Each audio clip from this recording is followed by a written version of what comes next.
اس لیے اسلام کا جو حکم ہے کہ اپنے رشتہ داروں میں دیکھو، ان پہ خرچ کرو، صحیح حساب لگائیں، جتنا بنتا ہے پورا دیں اور مستحق تک پہنچائیں اور اس کو مالک بنائیں کہ وہ اپنی مرضی سے اس کو خرچ کرے، جو اس کی ضرورت ہے وہ پوری کرے۔ یہ اسلام کا حکم ہے، چاہے وہ زکوٰۃ ہو یا صدقہ فطر ہو، اور ان دنوں میں اگر ادا کریں گے تو بہت سارے لوگوں کے لیے آسانی ہو جائے گی۔ یہ ابھی آپ چند دن پہلے، 2-3 دن پہلے کی خبر ہے،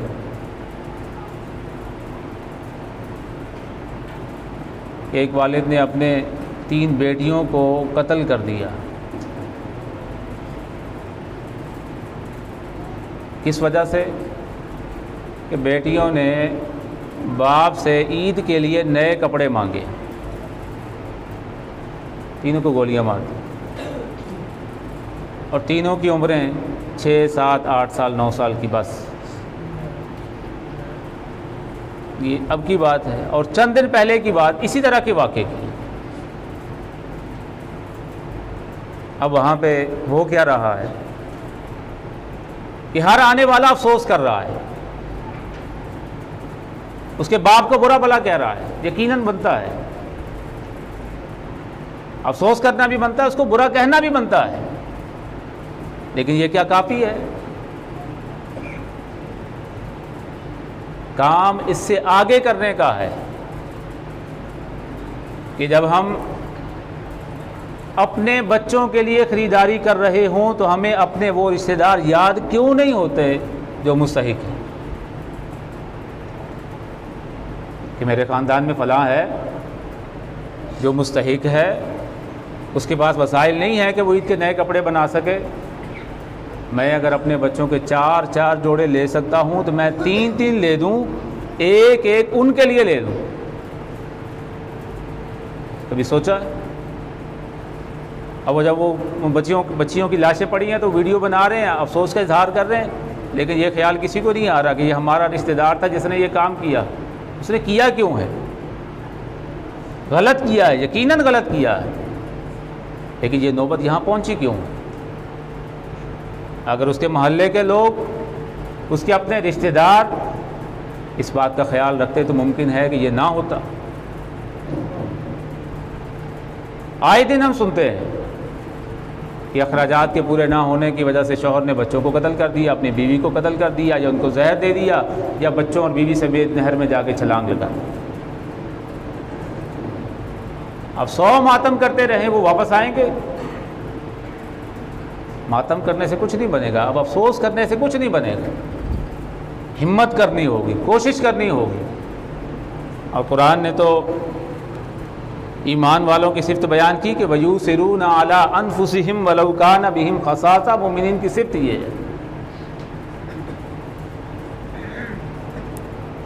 کہ چاہے وہ خود ضرورت مند ہوں وہ قربانی دیتے ہیں اور دوسروں کی ضرورتوں کو پورا کرتے ہیں۔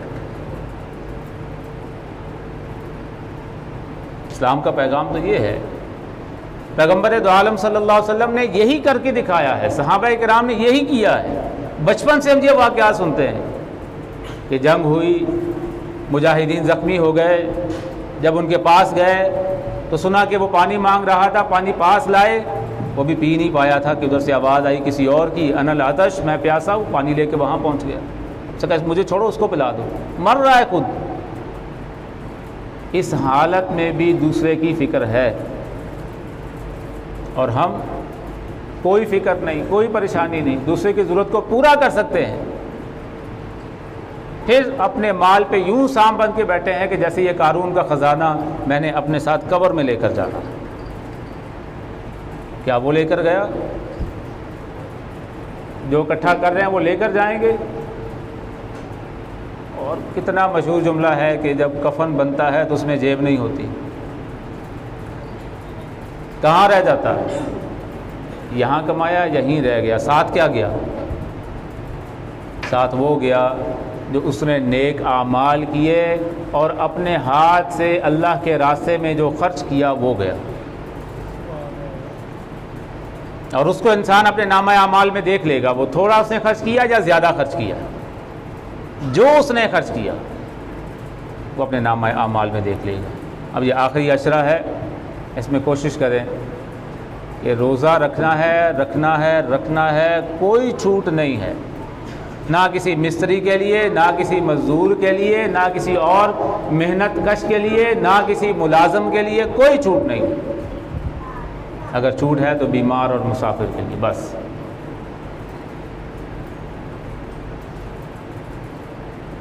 کوئی حیا نہیں رہ گئی، کوئی شرم نہیں ہے، کوئی خدا کا خوف نہیں ہے۔ ایک وقت کا لوگ روزہ نہیں رکھتے تھے لیکن وہ پردہ رکھتے تھے، گلی بازار سے گزرتے ہوئے ان کو حیا ہوتی تھی، آج وہ بھی ختم ہو گئی۔